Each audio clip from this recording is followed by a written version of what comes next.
Welcome to this journey into one of the most disturbing cases in recorded history of Tennessee. Before we begin, I invite you to leave a comment about where you're watching from and the exact time you heard this story. We're interested in knowing where and at what times of day or night these documented accounts reach our viewers.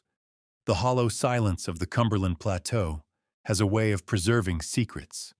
In the spring of 1911, the small mining community of Wilder, Tennessee, nestled between the rugged mountains and dense forests of the region, became the setting for one of the most disturbing series of events ever documented in the state's history. What began as a routine labor dispute at the coal mines would spiral into something far more sinister, a darkness that would echo through generations and leave an indelible mark on those who lived to tell the tale.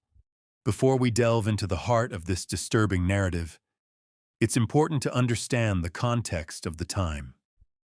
The early 1900s marked a period of significant industrial growth across America, particularly in regions rich with natural resources. The Cumberland Plateau, with its abundant coal deposits, attracted numerous mining operations. These companies often established entire communities around their mines, creating isolated pockets of civilization where the company controlled nearly every aspect of daily life. Wilder was one such community. Established in 1887 by the Tennessee Consolidated Coal Company, the town existed primarily to serve the mining operation. By 1910, its population had grown to nearly 800 people, most of whom were either employed by the mine or provided services to those who were. The company owned the general store, the boarding houses, and even the church building. The miners were paid in script rather than U.S. currency tokens that could only be used at company-owned establishments, effectively binding the workers to the company in a form of economic servitude.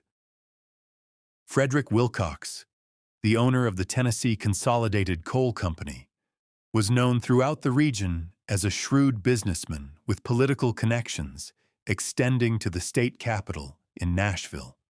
Unlike many mine owners of the era who remained distant from their operations, Wilcox maintained a residence in Wilder, a Victorian mansion set apart from the modest miners' cabins, symbolizing the stark class division that characterized the community.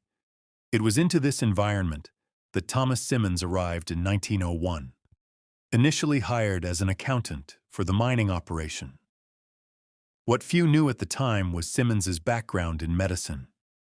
According to records later uncovered from Vanderbilt University, Simmons had completed 3 years of medical training before abruptly withdrawing from the program in 1899. His academic file contains a cryptic note from the Dean of Medicine stating, "Mr. Simmons' departure is mutually agreed upon following concerns regarding his unorthodox research interests and experimental methodology." The Simmons family homestead stood at the edge of Wilder, a weathered 2-story structure built in the 1880s, its timber frame creaking with each gust of wind that swept through the valley. Thomas Simmons, eventually promoted to mine foreman, had lived there with his wife Margaret for nearly 10 years by 1911. By all accounts, they were upstanding members of the community, regular churchgoers, hospitable neighbors, and fixtures at local gatherings. Thomas was known for his fair treatment of the miners under his supervision, a rarity in those harsh times of labor exploitation.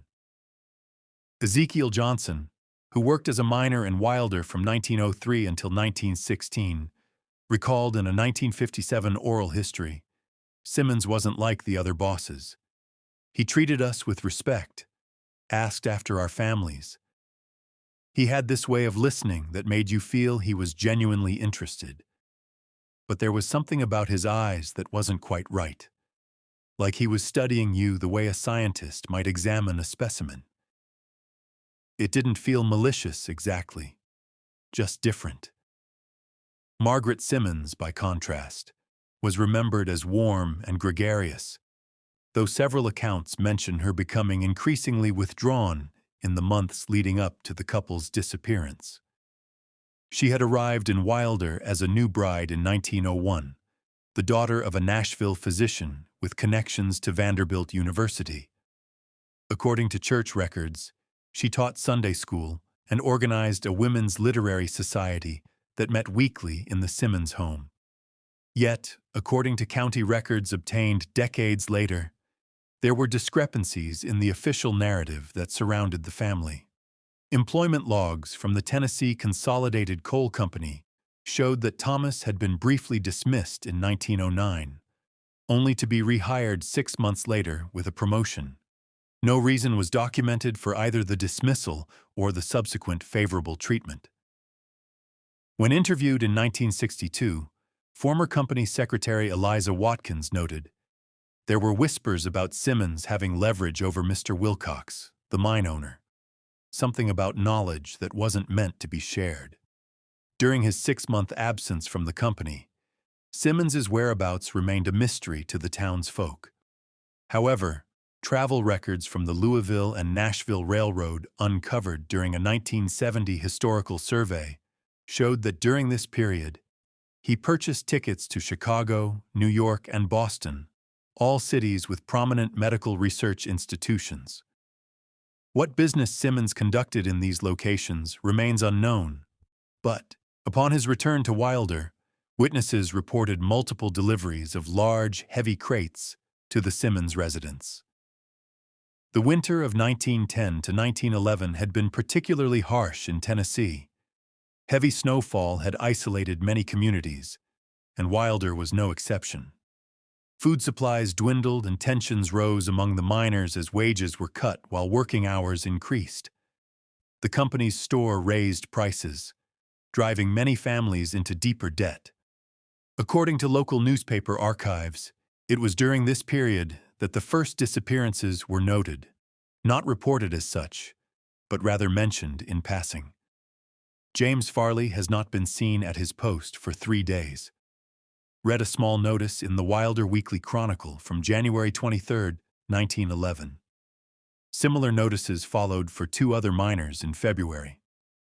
What these brief notices failed to capture was the unusual pattern of the disappearances.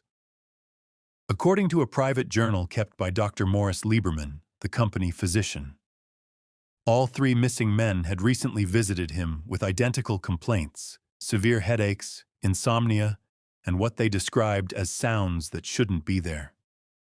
Dr. Lieberman's journal entry from February 8, 1911 reads, "Third case this month presenting with identical neurological symptoms. No physical cause evident. All 3 men worked in the new shaft, the one extending beneath the north ridge. Curious coincidence, mentioned my observations to Mr. Wilcox, who seemed oddly unsurprised and suggested exhaustion as the likely culprit. I remain unconvinced." A report filed by the local sheriff's office discovered in 1960 during a routine archiving of county records indicated that Deputy Sheriff Landon Parker had conducted a cursory investigation into Farley's absence. His notes mentioned visiting Farley's small cabin on the outskirts of Wilder, binding it in good order, though with a peculiar odor I cannot place. The deputy concluded that Farley had likely moved on to seek employment elsewhere, a common occurrence during those difficult economic times. The case was closed without further inquiry. What Deputy Parker failed to include in his official report, but later confided to his grandson, according to a 1963 oral history project conducted by Vanderbilt University, was that he had found Farley's most prized possessions still in the cabin. A pocket watch inherited from his father and a pair of new work boots he had saved months to purchase. No man, especially one of modest means, would voluntarily leave such items behind. The grandson's account continues with a detail never officially recorded. Grandfather said he found a strange drawing pinned to the wall behind Farley's bed. It showed what looked like a network of tunnels, but with unusual symbols at various intersections. When, He showed it to the mine superintendent. The man turned white as a sheet and snatched the paper away, saying it was company property. The next day, grandfather found himself removed from the case with explicit instructions from the sheriff to leave company business to the company. By late February, as the harsh winter showed no signs of relenting, an atmosphere of unease had settled over Wilder. The mining company's ledgers, partially preserved in the state archives, show a marked increase in workplace accidents during this period. Miners reported unusual sounds echoing through the deeper shafts, sounds that some described as mechanical and others as almost like whispering. Company physician Dr. Howard Blackwood documented an increase in miners reporting symptoms of nervous exhaustion and disturbed sleep patterns. Jeremiah Sullivan, one of the few miners who would later speak openly about this period, described the atmosphere in a 1966 interview with the Tennessee Historical Commission. It wasn't just the cold or the hunger or the long hours that wore on us that winter. It was the feeling that something wasn't right. Men would come up from the deep shafts acting strange, jumpy 1 minute, eerily calm the next. Some refused to go back down, even knowing they'd lose their jobs. We started hearing stories about a new tunnel they'd found, one that wasn't on any of the maps. The company men sealed it up right quick, but not before some of the fellows heard things coming from inside it. A particularly telling entry in Dr. Blackwood's medical journal dated February 27, 1911 reads, "Examine Samuel Reeves today. Third miner this month to report identical symptoms, persistent headaches, visual disturbances, and what he describes as a feeling of being watched. Physical examination reveals nothing unusual. Beginning to wonder if some sort of coal gas might be present in the lower levels of Shaft 7, have advised Mr. Wilcox to have the area tested, though he seems dismissive of these concerns." What Dr. Blackwood didn't know, but what would later be revealed through Frederick Wilcox's private correspondence uncovered in 1975, was that Wilcox had indeed ordered tests of the air quality in Shaft 7. A letter dated March 1, 1911 from the Pittsburgh Mining Consultancy reports. Air samples show normal composition, with no toxic gases present in significant quantities. However, we note the unusual acoustic properties of the shaft in question. Our engineer reports that certain frequencies appear to be amplified by the natural rock formations, creating standing wave patterns of remarkable stability. This phenomenon might account for the auditory disturbances reported by your workers. We recommend either reinforcing the shaft walls with sound, dampening materials, or abandoning this section entirely. Wilcox's response, preserved as a draft in his papers, is particularly revealing. Your findings confirm Simmons's theory regarding the unique acoustic properties of the limestone formations. Please forward all testing equipment as requested and maintain strict confidentiality regarding your observations. The potential applications extend far beyond mining safety. By March, as the snow began to thaw and the roads cleared, the situation in Wilder had reached a breaking point. A labor strike seemed imminent. The miners, pushed to their limits by harsh conditions and unexplained events, had begun organizing secret meetings. It was during this time that local residents reported strange occurrences at the Simmons property. Lights burning until dawn, the sound of hammering late into the night. Margaret Simmons, once a fixture at community gatherings, hadn't been seen in public for weeks. Cordelia Massey, who served as the town's postmistress for over 30 years, recalled in a 1956 interview that Margaret had stopped collecting their mail in early February. "When I saw Thomas, I asked after her health. He told me she was suffering from a nervous condition and needed rest.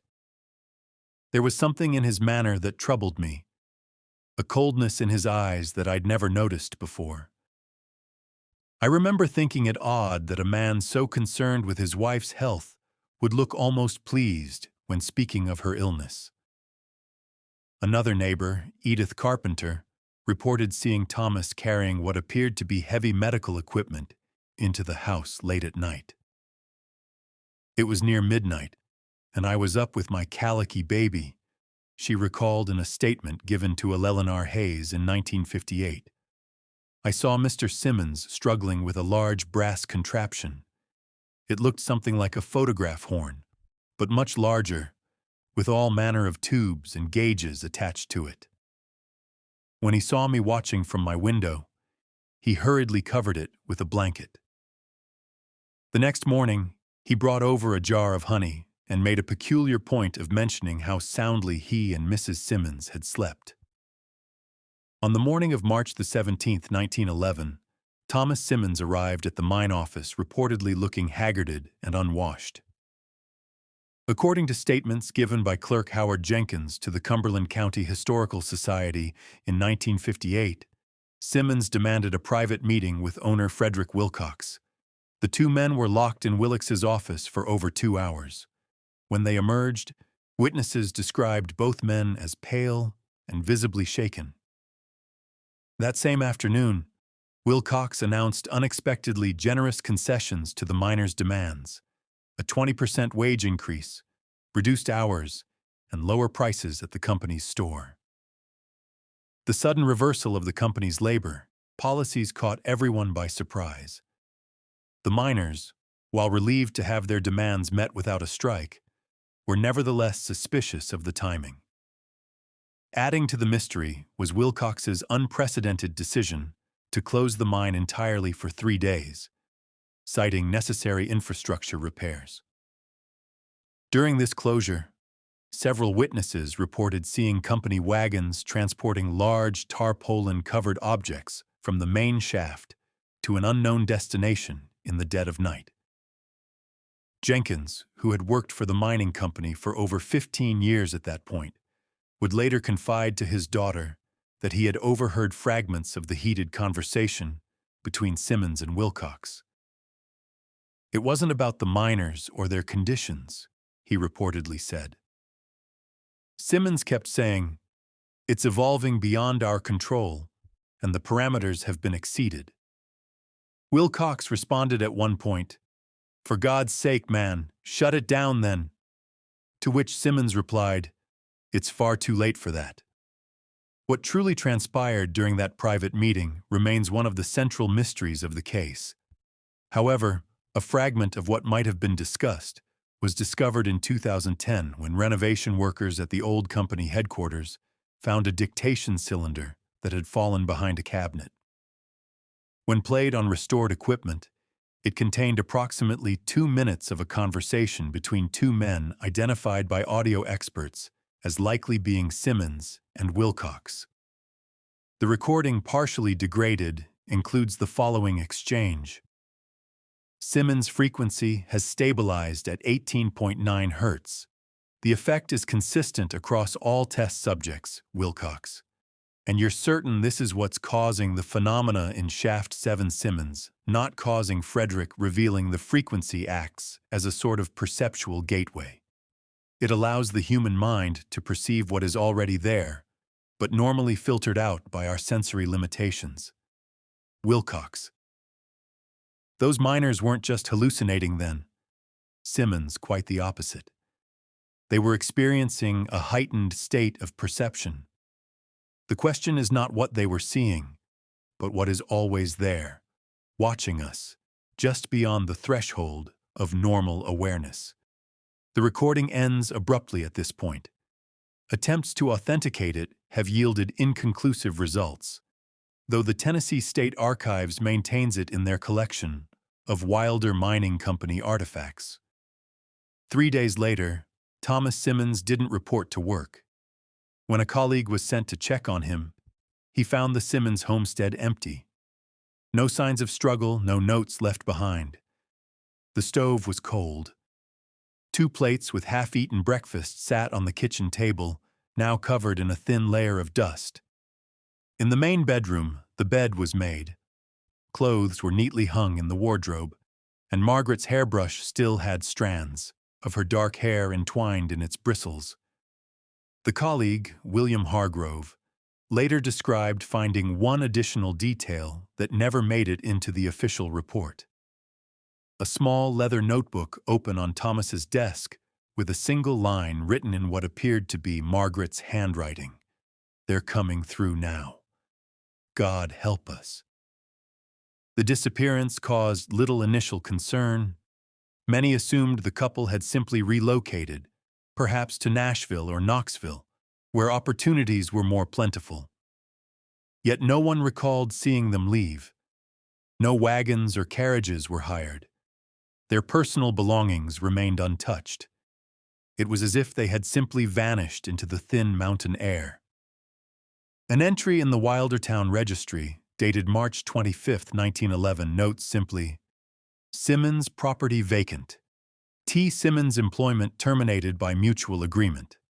According to F. Wilcox, no further official mention of the couple appears in any public records for several months. It would later emerge through documents uncovered during a 1957 tax audit that Frederick Wilcox had quietly purchased the Simmons property on March 22, 1911, just 2 days after their disappearance, for a sum considerably above its market value. The transaction was processed through a Nashville law firm with no local connections, effectively obscuring the change in ownership from community knowledge. In the days following the Simmons disappearance, miners reported that Shaft 7, the site of the previous unusual occurrences, had been completely sealed off with concrete and heavy timbers. A new company policy strictly prohibited any discussion of that section of the mine with termination. The stated consequence for violations. The missing miners were never mentioned again in any official capacity. A curious entry in Frederick Wilcox's personal ledger, discovered during the 1957 audit, shows a payment of $5,000, equivalent to over $130,000 in today's currency, to a Dr. Elliot Warburton of the Institute for Advanced Acoustic Research, an organization that, according to subsequent investigations, never existed in any official capacity. The payment is dated March 21, 1911, just 1 day after the Simmons disappearance. Weeks passed, and the improved working conditions at the mine had mollified the workers enough that few questions were asked about the former foreman's whereabouts. Frederick Wilcox, when questioned, merely stated that Thomas had tendered his resignation and was seeking opportunities elsewhere. The matter might have been forgotten entirely, if not for what happened on the night of April 30, 1911. But tremendous storm swept through the Cumberland Plateau that evening. Lightning struck the abandoned Simmons property, igniting a fire in the eastern wing of the house. Volunteer firefighters from Wilder managed to contain the blaze before it consumed the entire structure, but not before significant damage had been done to the rear portion of the home. It was during the cleanup the following morning that the first troubling discovery was made. Behind a false wall in what had once been a pantry, firefighters discovered a hidden doorway leading to a narrow staircase that descended into darkness. According to the official report filed by Fire Captain William Donnelly, none of the men present had been aware of the existence of this subterranean space. Armed with lanterns, Donnelly and 2 volunteers descended the stairs. What they found was described in deliberately vague terms in the official record. A room containing items of a disturbing nature was the extent of the documentation. However, personal journals kept by Donnelly, discovered after his death in 1937, painted a far more unsettling picture. The hidden basement contained a table bolted to the floor with leather restraints attached to each corner. The walls were lined with crude shelves holding jars of unidentifiable substances. A desk in the corner held a leather-bound journal, allegedly belonging to Thomas Simmons, filled with entries dating back to 1902. Donnie's journal entry from May the 1st, 1911 reads, "I have instructed the men who accompanied me to speak nothing of what we witnessed. Some things are best left buried." The contents of Simmons's journal suggest a man whose mind had long since departed from the shores of sanity. References to the purification process and vessels of the divine experiment appear repeatedly. Most disturbing were the detailed sketches of human anatomy with annotations that I dare not describe even in this private account. What Donnie's public account omitted, but his private journal revealed, was the discovery of what appeared to be a sophisticated recording apparatus in one corner of the hidden room. The device, advanced for its time, consisted of a modified photograph with additional components of unknown purpose. Attached to it was a brass plate engraved with the words, "Harmonics of the Threshold." Several dozen wax recording cylinders were neatly arranged on a nearby shelf, each labeled with only a date and a number. Donnelly apparently removed one of these cylinders before reporting the discovery to authorities. His journal entry continues, "I have brought cylinder 17 home with me. God forgive me for this theft, but something compels me to understand what drove Simmons to create such a place beneath his respectable home. Tonight, when the house is quiet, I shall listen to what he recorded."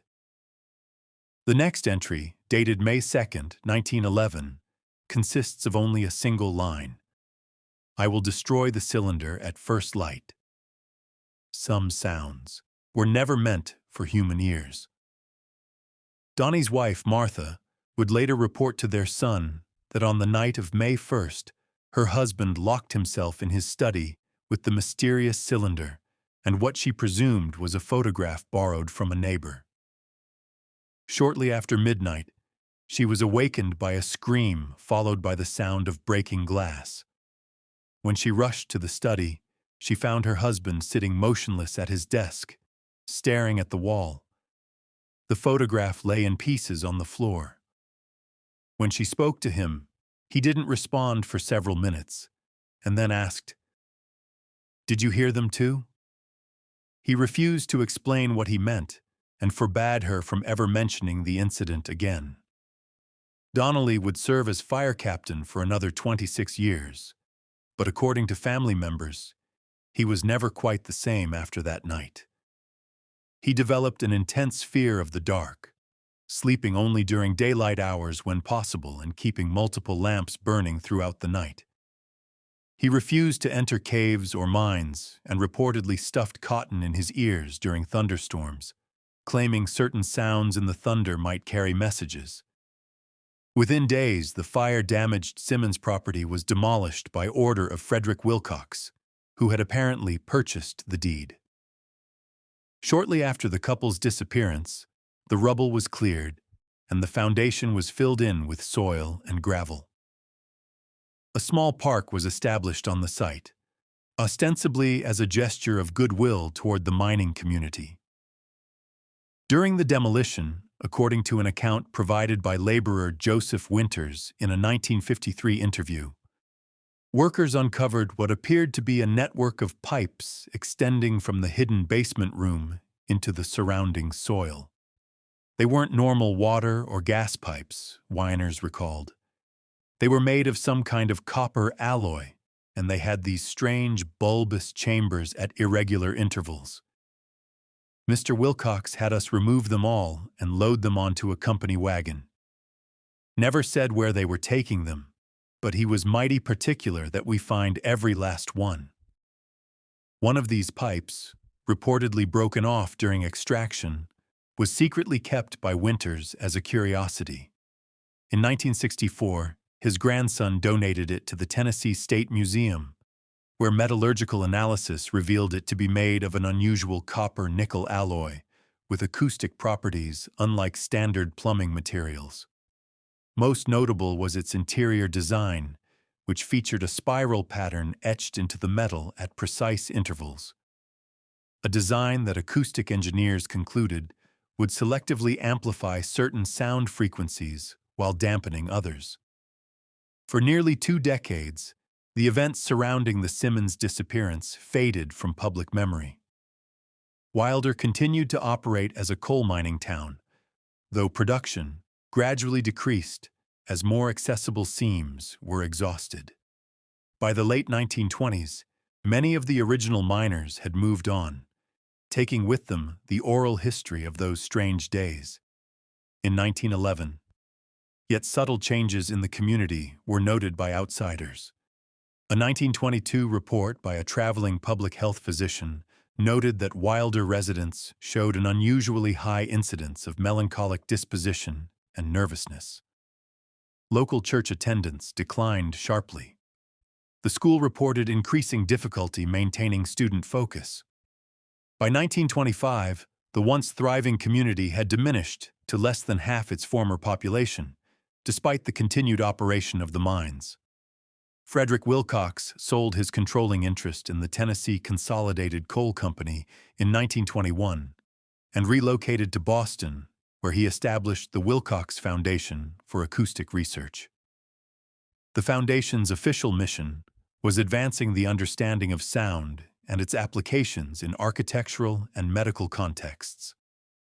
However, according to financial records uncovered in the 1980s, much of its funding went toward grants to researchers studying infrasonic influences on neurological states and acoustic gateways to altered perception. It wasn't until 1929 that the case resurfaced in an unexpected way. A geology student from Vanderbilt University, Robert Thornton, was conducting research on the unique limestone formations of the Cumberland Plateau. While exploring an unmarked cave system approximately 3 miles east of Wilder, Thornton made a startling discovery. Deep within the cavern, in a chamber that showed signs of human modification, he found evidence of habitation. Kerosene lamps, preserved food supplies, and basic furniture suggested someone had lived, or at least spent significant time, in this remote location. Most notably, Thornton recovered a metal box containing personal effects, a pocket watch inscribed with the initials TS, a woman's wedding band, and several pages of handwritten notes. The notes, partially damaged by moisture, contained fragmented thoughts that Thornton later connected to Thomas Simmons after researching local history. References to the failure of the experiment at home and the necessity of continuing my work in isolation painted a picture of a man who had deliberately gone into hiding. Thornton's field journal, preserved in the Vanderbilt University archives, contains detailed sketches of the cave chamber and its modifications. Most striking were his drawings of unusual markings carved into the cave walls. Geometric patterns of remarkable precision that Thornton noted appeared to have been created with scientific instruments rather than crude tools. He described one section of the wall as covered in mathematical equations and what appear to be acoustic formulas, though their purpose eludes me.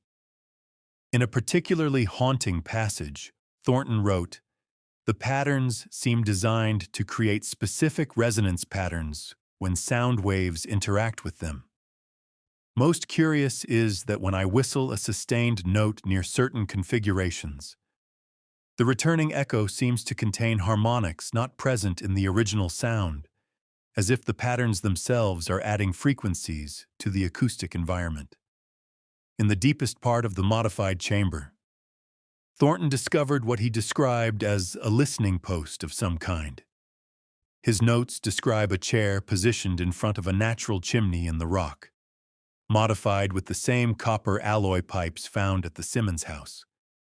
The pipes converged at a contraption positioned at ear height to someone seated in the chair. Thornton's journal entry reads, "The entire apparatus appears designed to channel or perhaps amplify sounds from deep within the cave system. But what sounds could be of such interest as to warrant this elaborate setup in such an inhospitable location?" What Thornton found most disturbing, according to his journal, was not the equipment itself, but the state in which he found it. The chair shows signs of having been occupied recently, within days not years. The lantern contained oil. Food supplies are not deteriorated, yet I have encountered no one in 3 days of exploration. If someone is living in these caves, they are either deeper within the system than I have ventured, or they have vacated temporarily, perhaps aware of my presence.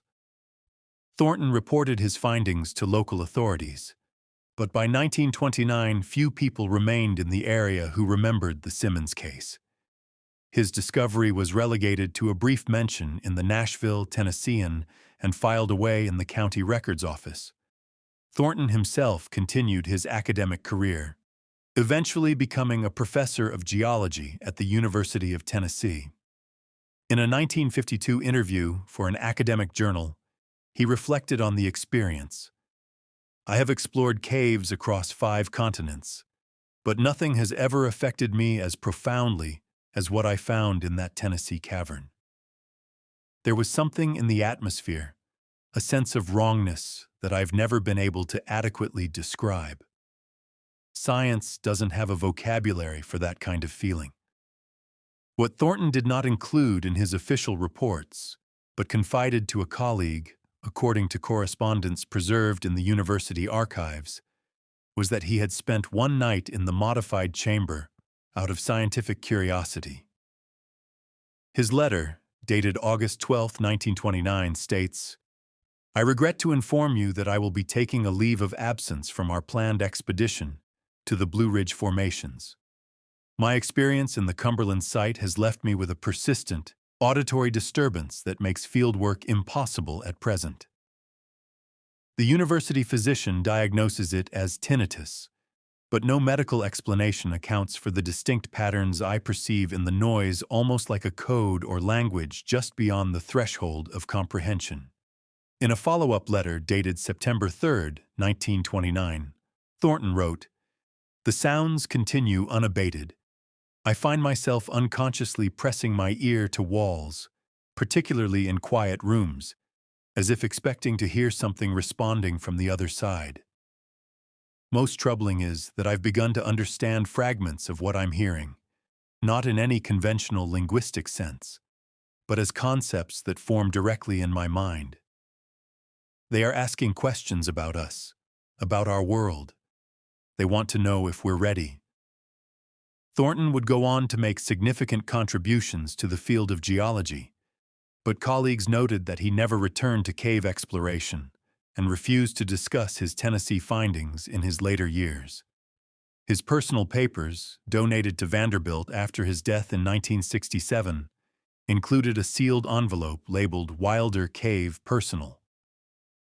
University archivists report that this envelope disappeared from their collections sometime in the early 1970s. No investigation into its removal was ever conducted. The case might have remained closed if not for the efforts of investigative journalist Eleanor Hayes in the late 1950s. While researching a series of articles on Appalachian mining communities, Hayes stumbled upon references to the Simmons disappearance. Intrigued, she began to piece together the fragmented narrative through county records, newspaper archives, and interviews with elderly residents who still remembered those days. What Hayes uncovered suggested a conspiracy of silence that had effectively buried the truth for nearly 5 decades. According to her notes published posthumously in 1968, she managed to locate an individual who claimed to have worked as a house servant for the Willocks family in 1911. This source, identified only as MJ, provided a troubling account of the relationship between Thomas Simmons and Frederick Wilcox. They weren't just business associates, MJ reportedly told Hayes. They were involved in something else, something Mr. Wilcox called the research. "I overheard them late one night in Mr. Wilcox's study.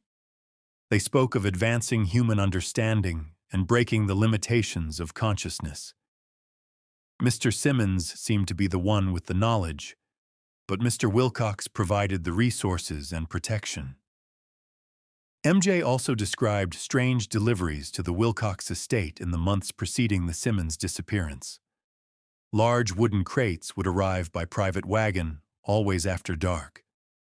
The men would unload them directly into the cellar through the exterior doors. Once I glimpsed the contents of a smaller package, glass tubes and brass fittings, like something from a scientific laboratory. When I asked about them, Mr. Wilcox dismissed me for the day. The next morning, he increased my wages by 20% without explanation. Perhaps most disturbing was MJ's account of the changes in Wilcox's behavior following the Simmons disappearance. He became obsessed with silence, had the entire mansion retrofitted with cork insulation between the walls. No clocks were allowed to chime. He would sit for hours in his study with a strange brass device held to his ear like a doctor's stethoscope, but connected to a box with dials. Sometimes he would suddenly write furiously in his notebook, as if taking dictation. Once I entered the room unexpectedly, and he was speaking to an empty chair, nodding and responding to questions I couldn't hear. Hayes's investigation led her to the discovery of financial records, showing that between 1902 and 1911, Frederick Wilcox had made substantial payments to medical supply companies in Philadelphia and Chicago. These companies specialized in equipment typically used by teaching hospitals and research institutions. Why such items would be shipped to a remote mining town in Tennessee remained unexplained. Perhaps most disturbing was Hayes's discovery of death certificates for 3 miners who had reportedly left Wilder for other opportunities in early 1911. All 3 certificates had been filed in counties at least 100 miles from Wilder.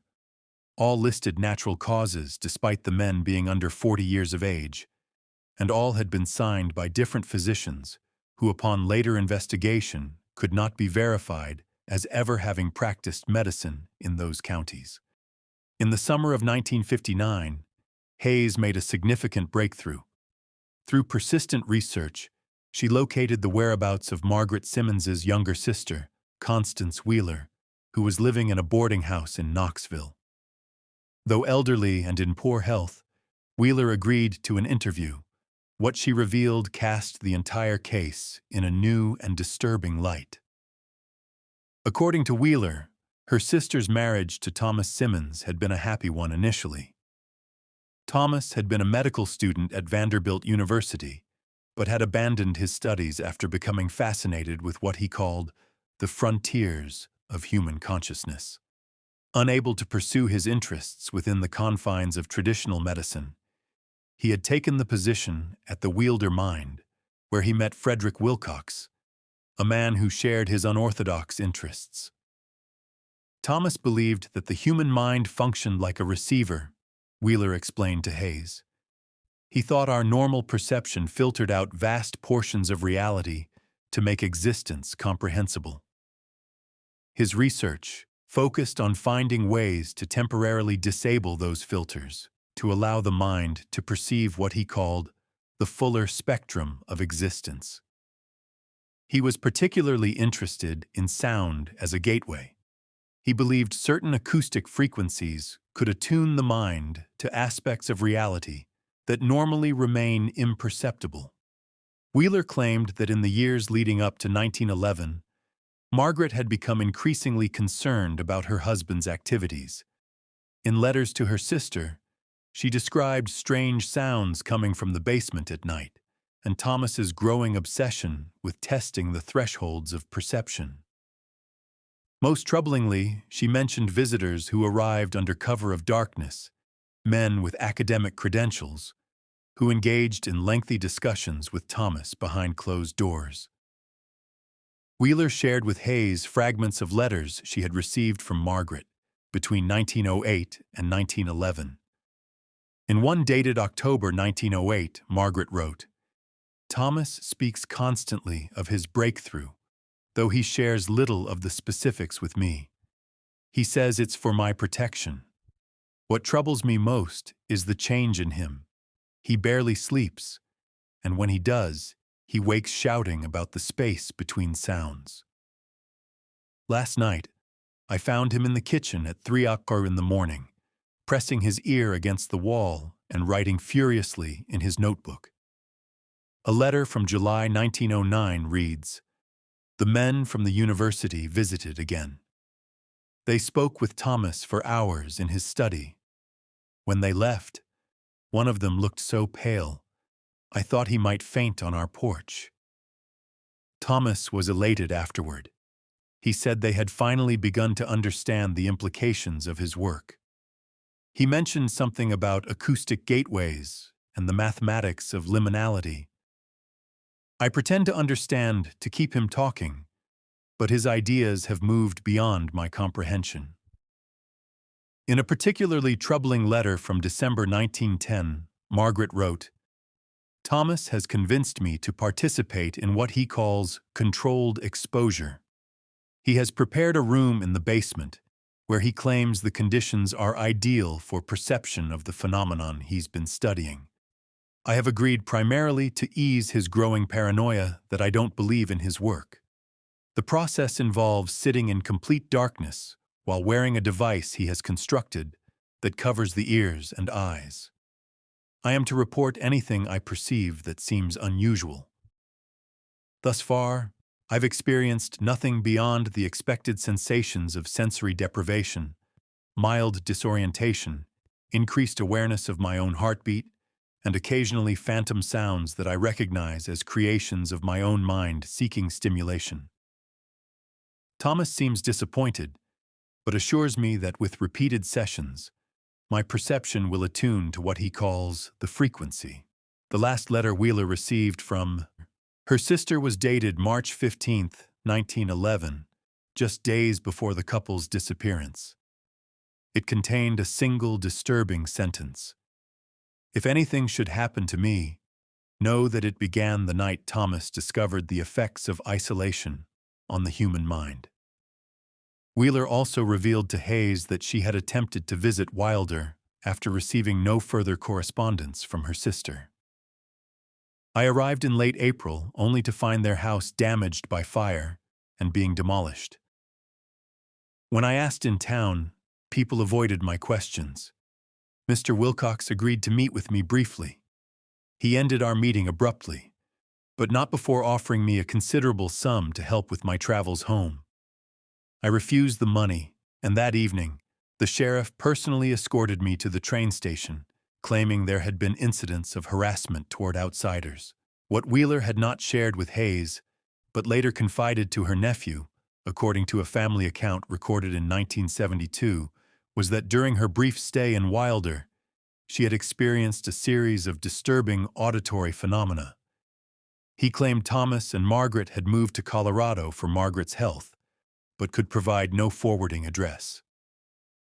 When I mentioned my sister's troubling final letter, something changed in his manner. At night, in my room at the boarding house, I would hear what sounded like my sister's voice, though the words were indistinct. It seemed to come from the walls themselves. When I pressed my ear against the plaster, the voice became clearer. But what I heard made no sense. Margaret reciting strings of numbers and unfamiliar terms, as if reading from a technical document. On my final night in town, the voice changed. It spoke directly to me, using my childhood nickname that only Margaret knew. It said, "Connie, we found a door, but it opens both ways." Hayes attempted to pursue this lead further, but her investigation came to an abrupt end. In October 1959, while driving to meet with a former miner who claimed to have information about secret tunnels beneath the Wilder mines, her car veered off a mountain road. The crash was ruled an accident, though some locals noted the lack of skid marks at the scene. Hayes' notes and research materials, which she reportedly kept with her at all times, were never recovered. A curious footnote to Hayes' death emerged 15 years later, when a retired Tennessee state trooper, William Carver, came forward with an alternative account. In a sworn affidavit, Carver claimed he had been part of the emergency response team at Hayes' accident. There was no damage to the steering components of her vehicle, as the official report claimed. His statement read. Moreover, her research materials were not missing. They were removed from the scene by men identifying themselves as federal agents before the local sheriff even arrived. When I questioned this, my supervisor informed me that the matter was above our jurisdiction. Even more disturbing was Carver's description of Hayes's personal effects recovered from the vehicle. Among her belongings was a small brass device unlike anything I had seen before. It resembled an ear trumpet connected to a series of tubes and small mechanical components. Attached to it was a tag labeled TS Original Prototype, a tuning device. One of the federal agents reacted visibly when he saw it, immediately securing it in a lead-lined case they had brought with them. I distinctly recall him saying to his colleague, "It's still active." The story might have ended there if not for an unexpected development in 1962. During the construction of a new dam by the Tennessee Valley Authority, workers uncovered a sealed entrance to an abandoned mine shaft not documented in any official records. Inside, authorities found evidence of what appeared to be an improvised laboratory. Equipment of medical and scientific nature, much of it dating back to the early 1900s, suggested sophisticated research had once been conducted in this isolated location.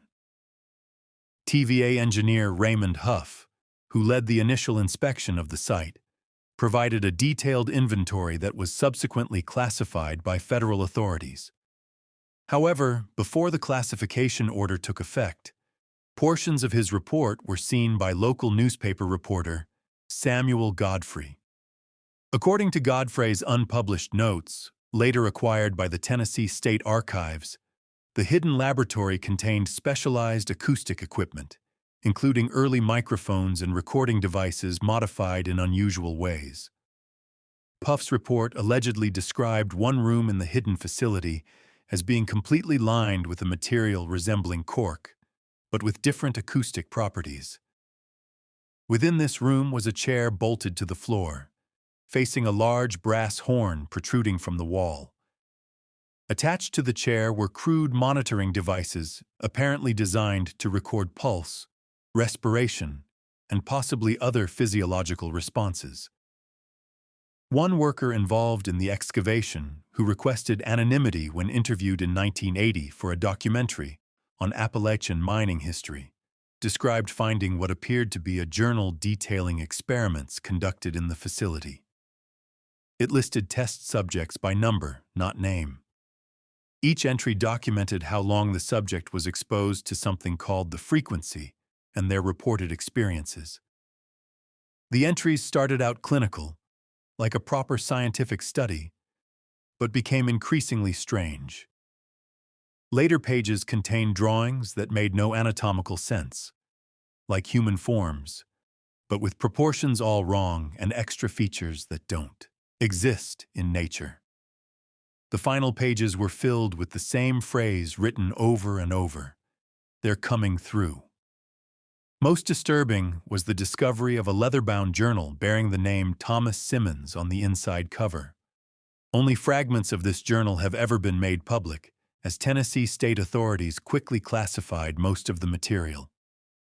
Those pages that were revealed described experiments focused on what Simmons called the architecture of fear and mapping the geography of human dread.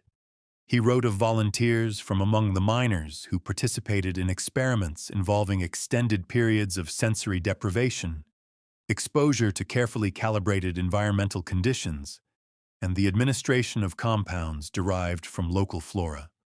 One particularly troubling entry dated January 1911 read, "Subject 17 exhibited the most promising response to date. After 72 hours of complete darkness and controlled sound exposure, he reported the manifestation of what he described as the presence. Upon further questioning, he could not articulate whether this presence originated from within his own mind or from some external source. The boundaries between internal and external reality have begun to dissolve exactly as theorized. Progress continues. Another entry dated February 1911 contains what appears to be a breakthrough moment in Simmons's research. The frequency has been isolated. 18.9 Hz modulated at precise intervals with its third harmonic creates the psychoacoustic conditions necessary for the effect. When combined with the sensory deprivation protocol, the results are consistently reproducible. The subjects universally report the sensation of being watched, followed by auditory hallucinations that bear remarkable similarities despite no communication between test participants. Most significant is the consistent report of whispers in a language I almost understand. This suggests we are not creating the phenomenon, but rather establishing the perceptual conditions necessary to experience something that exists independent of the observer. One of the last entries made public, dated March 10, 1911, shows a marked shift in tone. M has begun to hear them without the apparatus. This confirms my suspicion that once the perceptual gateway is opened, it cannot be fully closed again. She reports that they speak to her primarily at night, describing what they call the other side. Most troubling is her insistence that they are making preparations. When I ask for what purpose, she only says, "to come through." I have increased her sedation, but it seems to make little difference. The voices, she claims, are not entering through her ears, but directly into her mind. The final dated entry in the public portions of the journal was from March 16, 1911, the day before Thomas Simmons' final meeting with Frederick Wilcox, and just 4 days before the couple's disappearance. It contained only a brief note. M has discovered the true nature of the work. All is compromised. The only option is to continue elsewhere away from scrutiny. Wilcox will ensure our safe passage. What remained unexplained in the journal was the purpose behind Simmons's experiments. Was he merely documenting the psychological effects of extreme conditions on the human mind? Or was there some deeper objective? The classified portions of the journal might hold these answers, but they remain inaccessible to the public even decades later. In the aftermath of the laboratory's discovery, the TVA accelerated its timeline for flooding the valley, citing structural concerns that necessitated immediate action. Within weeks, the site was submerged beneath the waters of the new reservoir, effectively sealing away whatever secrets remained in the hidden facility. In the decades since these discoveries, the case has remained officially unsolved.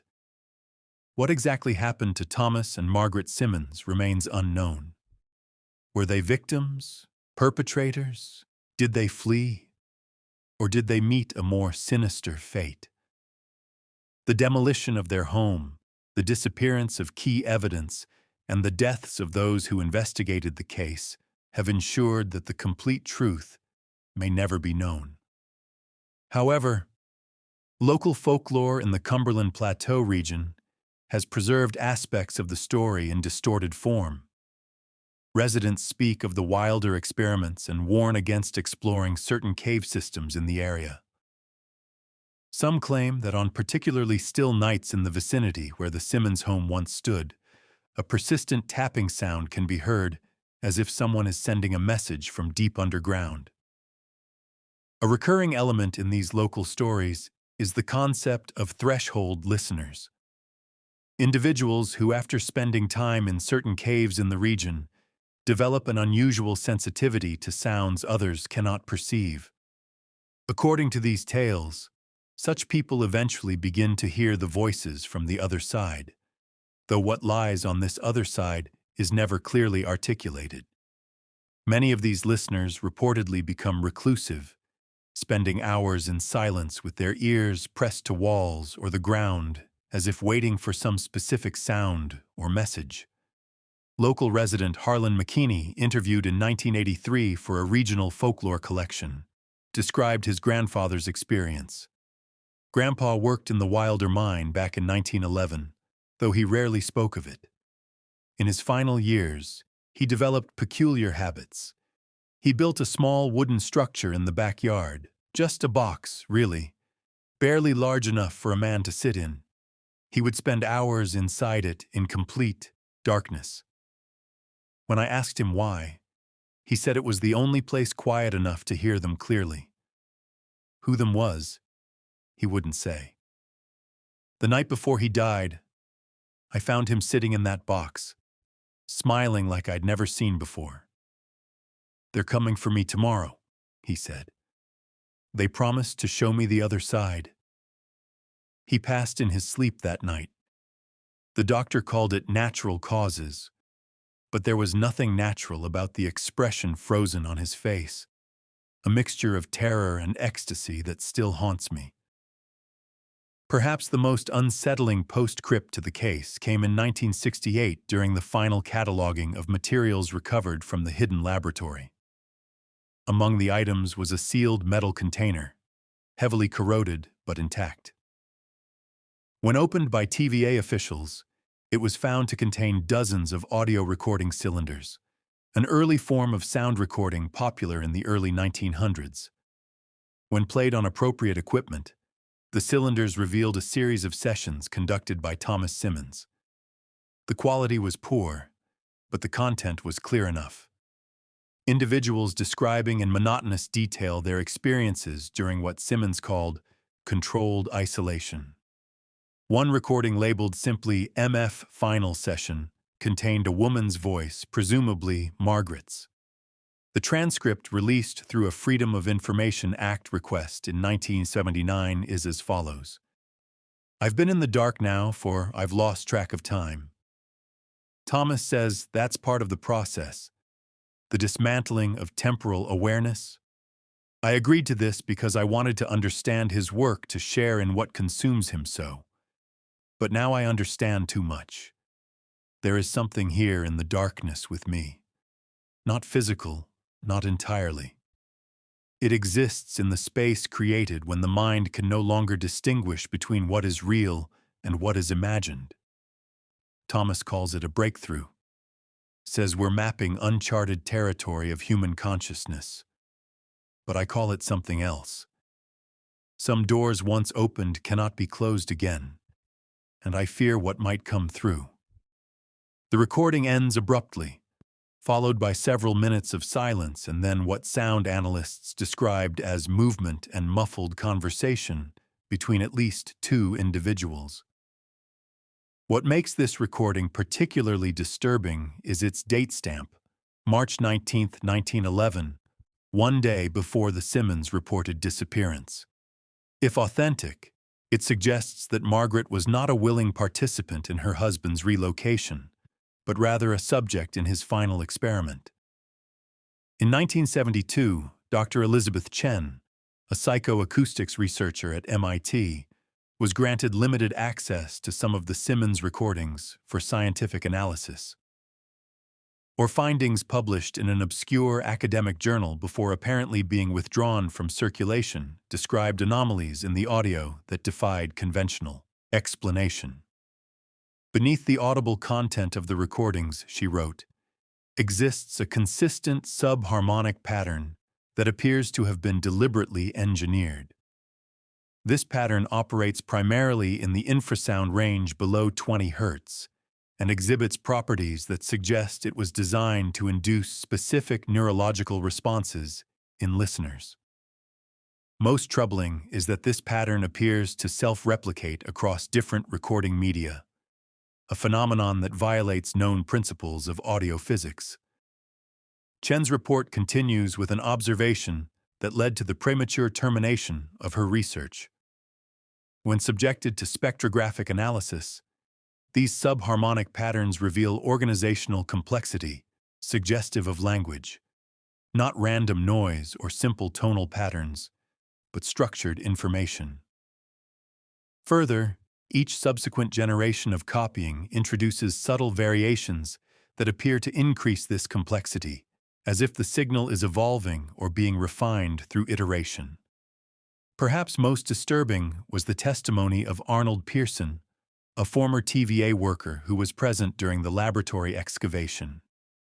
In a 1983 interview with a paranormal research publication, the only outlet that would publish his account, Pearson claimed that after the recordings were played, several members of the excavation team experienced severe psychological disturbances, insomnia, acute anxiety, and in one case, visual and auditory hallucinations that required hospitalization. Something was embedded in those recordings, Pearson insisted. Something that affects the mind on a level we don't understand. That's why they sealed it all up. Not just to cover up history, but because they were afraid of what Simmons had discovered, what he had somehow captured or created. Pearson's account might have been dismissed as sensationalism, if not for a curious detail that emerged years later. Employment records from the TVA showed that 6 members of the excavation team resigned within 3 months of the laboratory's discovery. 2 were later admitted to psychiatric facilities, and 1, Robert Halloway, vanished while on a solo hiking trip in the Cumberland Plateau in 1965. His backpack was found near the entrance to a cave system, but despite an extensive search, his body was never recovered.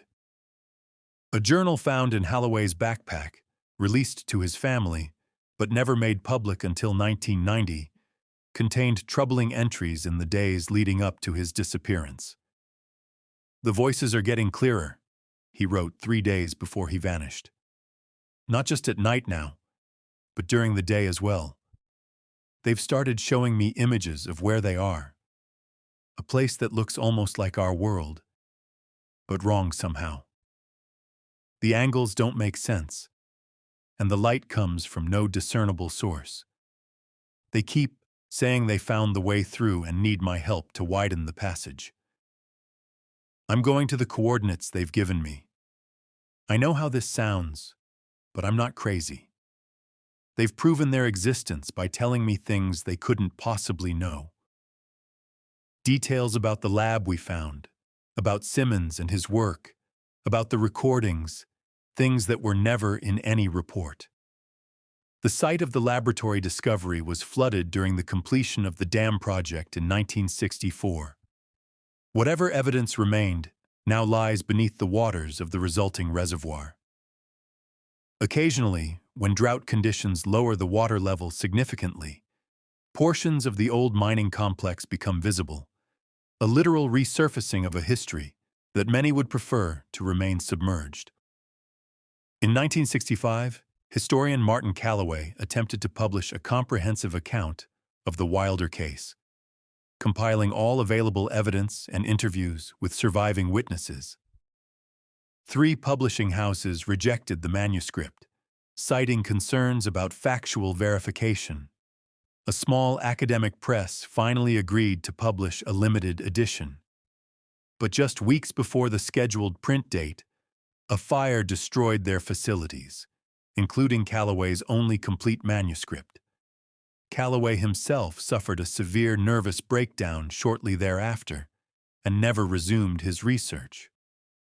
A colleague who had reviewed portions of Calloway's manuscript later remarked on its methodical approach and scientific rigor. "This wasn't some sensationalistic ghost story," noted Dr. James Ferris of Columbia University.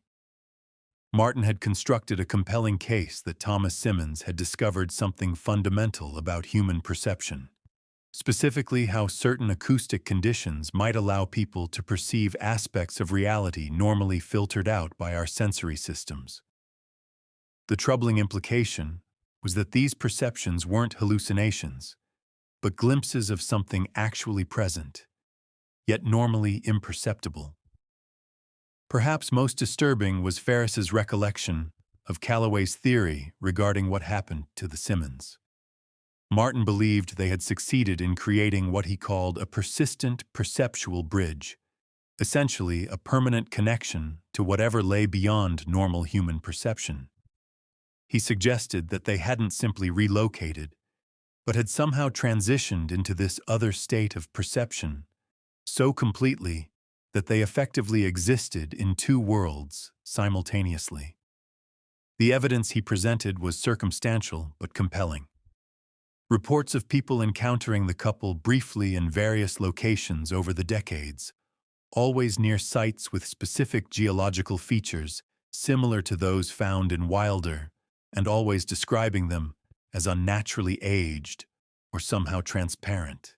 Today, the town of Wilder barely exists, a ghost of its former self. The mines closed permanently in the 1970s, and most residents relocated. The land where the Simmons house once stood is now part of an overgrown park seldom visited and poorly maintained. A small plaque commemorates the mining history of the area, but makes no mention of Thomas or Margaret Simmons. Yet their story persists in academic circles concerned with the darker chapters of early psychological research. Some scholars suggest that Simmons's work represented an unauthorized extension of emerging studies in human psychology, a rogue scientist pushing boundaries that the established medical community was not yet ready to approach. Others propose more sinister motivations, pointing to references in his writings about weaponizing fear and the strategic applications of controlled psychological stress. What remains undisputed is that in the spring of 1911, something occurred in that small Tennessee mining town that authorities went to great lengths to obscure. The systematic destruction of evidence, the silencing of witnesses, and the classification of recovered materials all point to a truth deemed too disturbing for public knowledge. In 2002, during renovations to the Cumberland County Records Office, workers discovered a sealed envelope taped to the underside of an old filing cabinet. Inside was a single photograph, yellowed with age, showing a man and woman standing in front of a cave entrance. On the back, written in faded ink, were the words, "Thomas and Margaret, New Beginning, 1911. The man's face is clearly that of Thomas Simmons based on comparison with employment photographs from the mining company. The woman, presumably Margaret, is turned slightly away from the camera, her expression unreadable.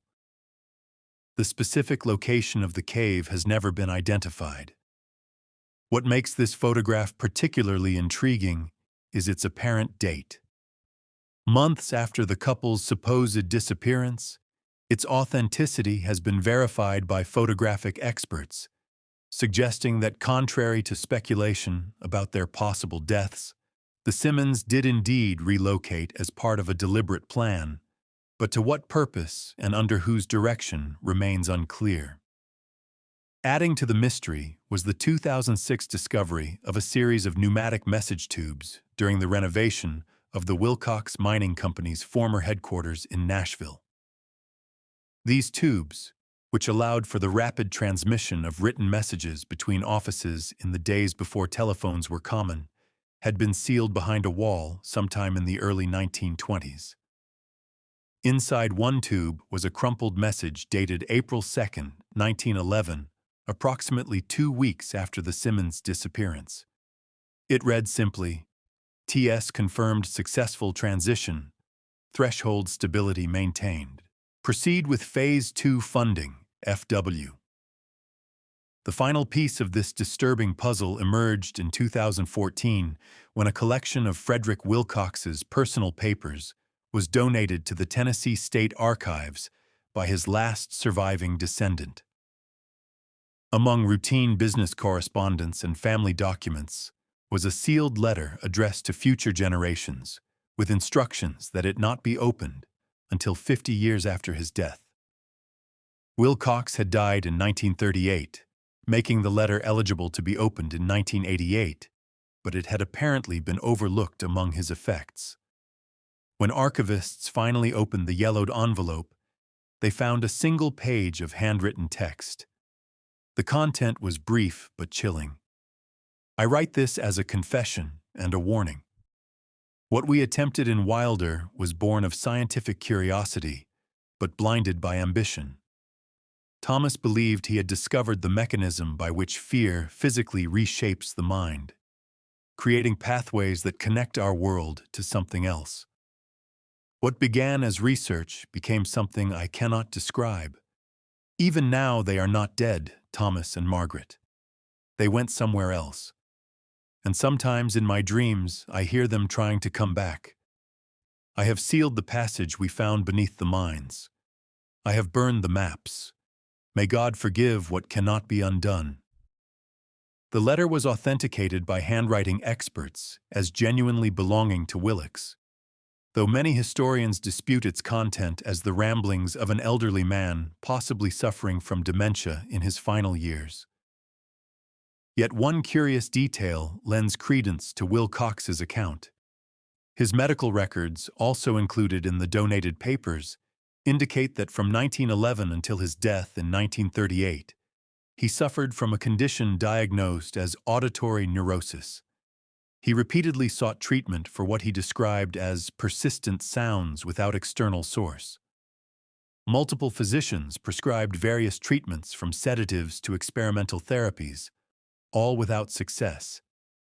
In his final years, Wilcox reportedly lined his bedroom with cork panels identical to those found at the hidden laboratory, an apparent attempt to block sounds that only he could hear. A journal kept by Wilcox's night nurse in the last year of his life, discovered among his papers, describes disturbing episodes of what the nurse interpreted as nightmares or delusions.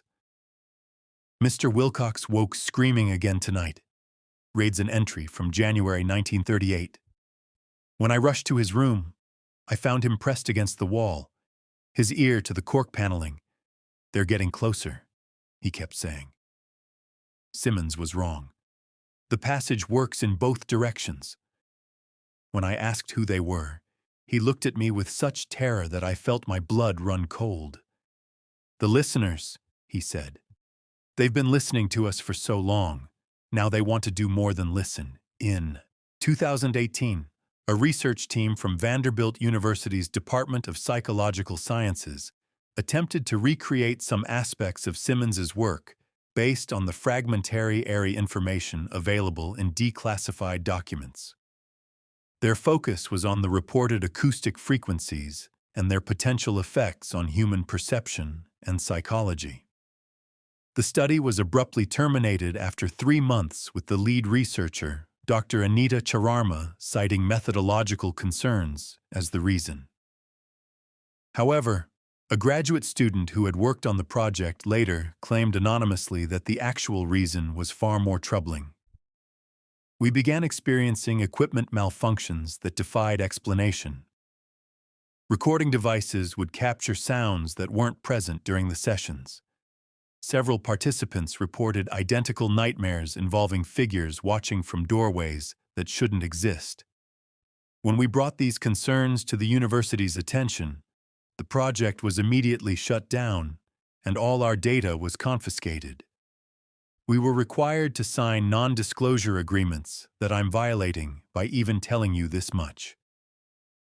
Perhaps most disturbing was the students' claim that the research team had begun to isolate the same frequency described in Simmons's journals, 18.9 Hz, modulated with its third harmonic. "We were measuring the neurological response to this frequency when the strangest thing happened. All of our equipment registered a power surge despite being on isolated circuits.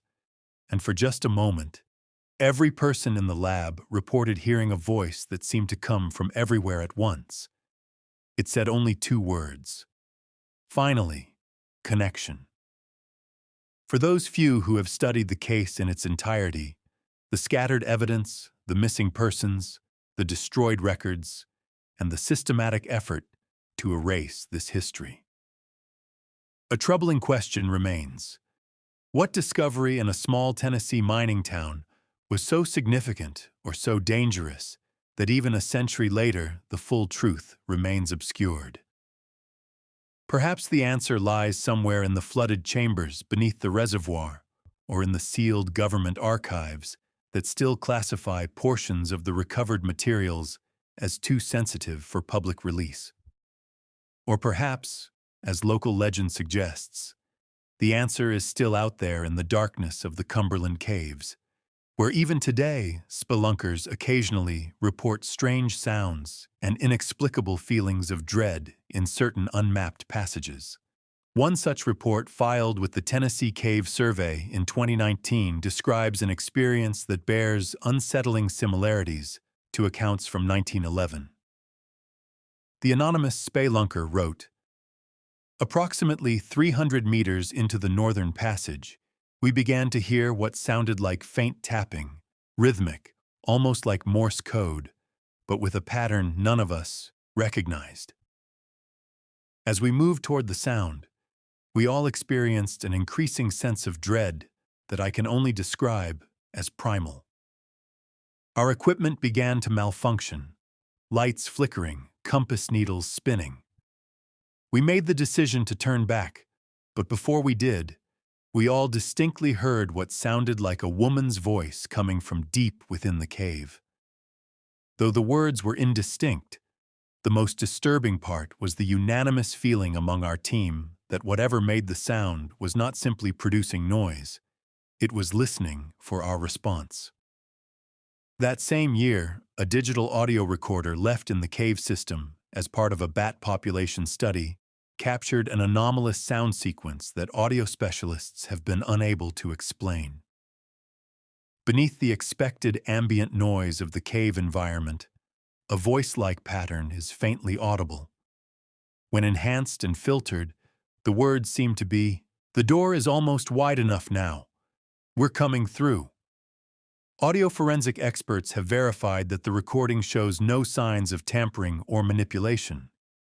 The most terrifying aspect of the Wilder mystery may not be what we know, but what remains hidden, like the silence that falls when you know someone is listening from the other side of a door that should never be opened.